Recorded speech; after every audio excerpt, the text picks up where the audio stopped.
게다가 메타 플랫폼이 메타버스에 투자를 해서 여기서 적자인데 흑자로 만들어내는 모습이 딱 들어오면 10배 칠 수 있죠. 그 비즈니스만큼은. 그렇죠. 예, 그래서 이런 종목은 저희는 기다렸다가 정말로 적절한 밸류 수준에 떨어지면 투자할 만하다라는 거죠.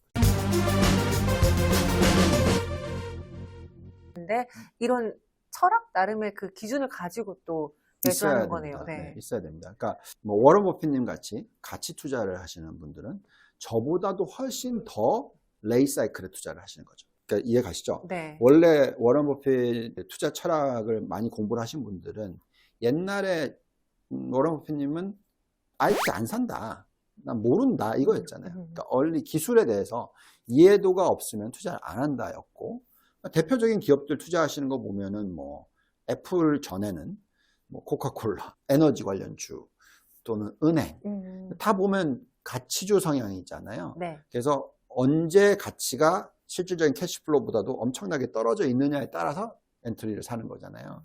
그리고 계속 오랫동안 이어질 거다라고 생각하는 투자 방법이란 말이죠. 그거는 저희보다도 훨씬 더 뒤죠.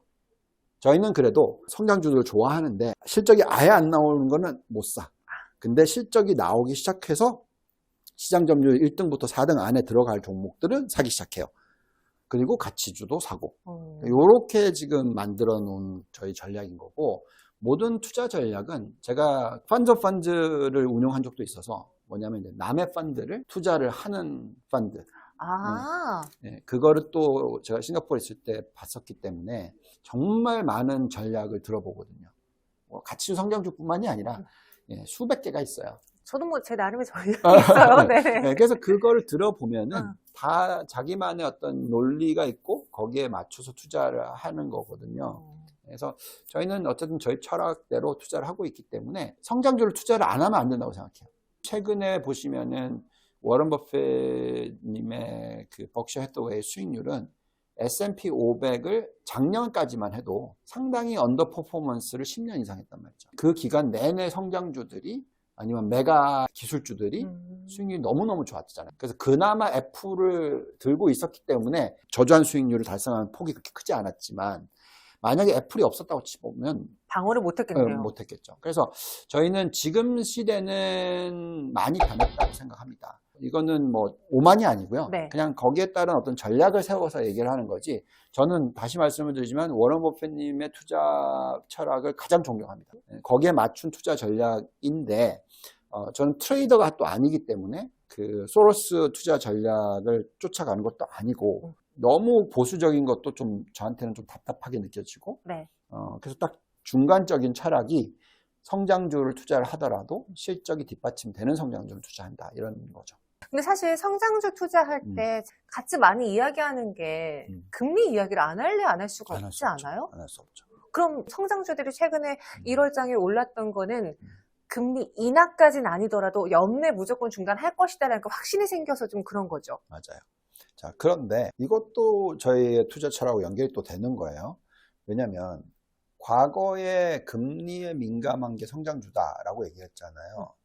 그게 왜 그런 거냐면 캐시우드 님이 투자를 하시는 전략을 보시면은 아크 인베스트먼트에서 그 종목 예를 들어서 100개를 투자를 했다면은 거의 70개가 적자 회사예요. 나머지 30개 정도만 흑자가 나오는 회사들이에요. 그러면은 작년에 수익률이 너무너무 안 좋았죠. 왜? 금리가 올라갔기 때문에. 그러니까 적자인 회사의 재무제표는 어떨까요? 빚이 많겠죠. 그렇죠. 그렇기 때문에 금리가 올라가면 갈수록 이자 비용이 높아지고, 그걸 또 갚거나 대출을 또 일으켜야 되고, 그래서 재무제표가 악화되는 속도가 더 빨라지겠죠. 그리고 돈을 못 구하면 망하게 되는 거고. 그렇죠. 그렇기 때문에 성장주는 금리가 올라가는 게 쥐약이다. 그래서 투자를 못 한다. 뭐 무덤이다 그랬잖아요. 이렇게 얘기를 할 수 있겠죠. 그렇지만 저희가 아까 뭐라고 말씀드렸죠? 실적이 플러스 전환된 기업의 성장주들을 투자를 한다. 그런 회사들의 그림을 한번 그려보시면은 가장 대표적인 게 어쩔 수 없이 또 다시 테슬라로 되돌아갈 수밖에 없는데, T 회사의 지금 부채 비율을 한번 보시면은 심지어 다른 메가 테크 회사들보다도 부채 비율이 낮아요. 현금 흐름이 좋아요. 그러면 그건 무슨 얘기죠? 성장을 많이 하는데 자체적으로 벌어들이는 돈으로서 성장을 할 수 있다라는 얘기죠. 그럼 금리가 높아졌다고 해서 그 성장주가 타격을 받나요? 덜 받죠. 다 같은 성장주로 묶기에는 좀 수가 없죠. 속상하겠어요. 그렇죠. 그렇죠? 그렇기 때문에 그게 초과 수익률을 달성해낼 수 있는 효과가 나오는 거예요. 그래서 작년 12월 달에 이런 종목이 주가가 확 빠져버려서 거의 뭐 캐시우드가 투자한 종목들과 비슷한 하락률을 보인다.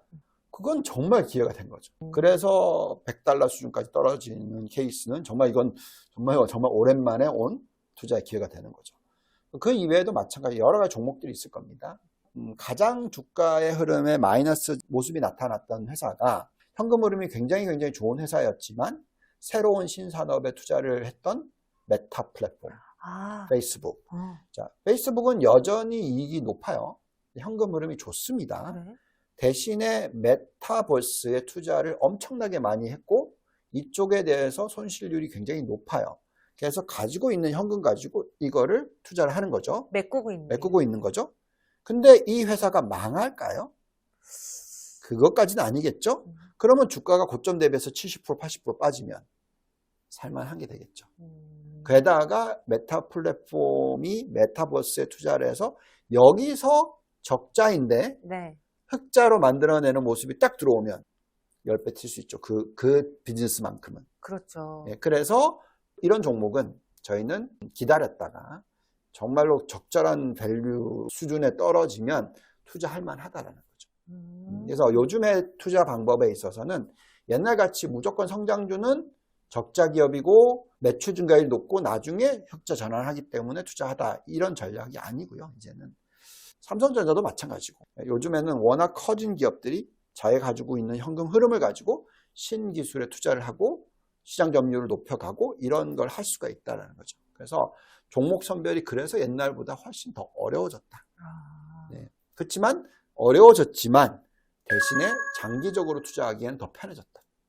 그럼 여기서 정말 금리 중단 인하라는 사이클이 들어오면은 리스크를 덜고 더 갈 수도 있겠네요. 그렇죠. 그리고 적자 회사에서 흑자로 전환하는 모습을 여태까지 못 보여주다가 이런 금리인데도 한다. 이런 금리인데도 얘네들의 퀄리티가 너무너무 좋아서 막 판매가 일어나면서 전환한다. 그럼 이건 대박이죠. 아니 왜 이렇게 1월 달에 성장주들이 움직였는지 그리고 외국인 투자자들이 국내 주식시장에 또 많이 유입이 됐잖아요. 특히나 1월은 좀 약간 포기하는 분들이 많거든요. 네. 근데 좀 예외적으로 올해가 좋았다는 이야기가 있어서 좀 신기했어요. 네. 무엇 때문이었을까? 그러니까 생각해 보세요. 금리에 있어서는 더 이상 안 올린다고 치고 성장주가 그렇게 많이 빠졌었고 여기에 반도체주가 박살이 났었고 근데 반도체는 어쨌든 간에 모든 그 AI든 앞으로 성장이 일어나는 모든 생산성을 높여주는 산업에 있어서 꼭 필요한 거고 그렇기 때문에 거기에 이제 자금이 확 들어온 거고요. 뭐 그렇다고 해서 반도체 메모리 쪽은 좀 사이클이 다른 것보다는 좀 천천히일 거라고 생각해요. 왜냐하면 아무래도 PC와 핸셋에 연결되어 있는 비중이 높거든요. 네. 그래서 그건 이제 경제 사이클과 연결이 되어 있기 때문에. 그렇다 하더라도 외국인들의 입장에서는 반도체 업종에 대한 투자를 한다고 생각했었을 때 속스나 뭐 SMH나 이런 미국에 있는 가장 큰 ETF를 투자를 하거나 종목을 투자를 한다 하더라도 메모리 쪽은 3등밖에 투자 못 하잖아요. 마이크론밖에 투자를 못 하잖아요. 네네. 그러니까 당연히 삼성전자, SK하이닉스에 돈이 들어오죠. 그 사이클이 좀 늦다 하더라도. 그래서 지금 현재 큰 그림은 1월 달에 이미 시장이 말해준 것 같아요. 경기 침체, 뭐 대공황 이건 없다. 그러면 금리가 이렇게 높아도 미국은 버틸 수 있다. 그리고 개인들과 기업들의 펀더멘털은 튼튼하다. 그럼 결국 이 사이클에서 앞으로 계속 생산성을 높여주고 인플레이션을 낮춰주는 기업들은 투자할 만한데 도대체 누가 1등이고 2등이고 3등이고 4등 정도 있냐로 지금 보면서 투자가 들어가고 있는 거죠. 그럼 여기서 혹시나 그래도 우리가 변수라는 게 있을 수 있으니까 최악의 상황도 뭔가 여기서 생각을 해야 되잖아요. 그런 시그널로 개인 투자자들이 삼을 수 있는 거, 뭐 계속 미국의 그 고용 지표가 너무 좋으면은 그럴 수 있다라는 거던가, 혹은 갑자기 파월 연준의장이 우리 금리 중단 안 할 것 같아 라고 해버린 그런 시그널은 어떤 걸로 삼아볼까요? 우선은 경기가 좀 둔화되고 있는 것만은 사실이거든요. 네. 그렇기 때문에 금리를 이 정도까지 올리면 결국은 경기 둔화가 일어나는 건 당연해요. 근데 골디락스로 넘어가려면 엄청난 센 경기 침체가 안 와야죠.